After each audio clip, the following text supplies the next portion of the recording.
विज्ञान प्रदर्शनमा यहाँहरूलाई स्वागत छ।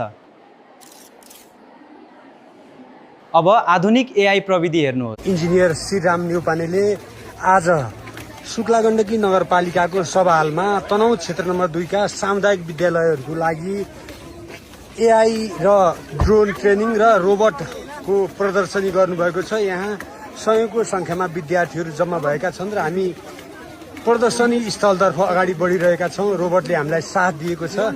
विद्यार्थीहरू निकै खुसी हुनुहुन्छ।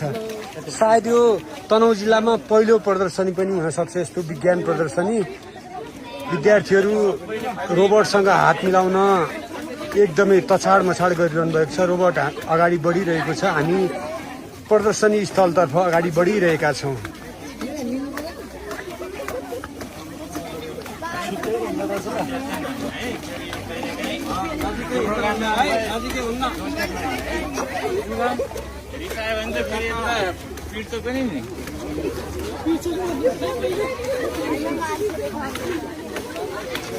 विद्यार्थी भाइ बहिनीहरू निकै उत्सुक हुनुहुन्छ रोबोट देखेर।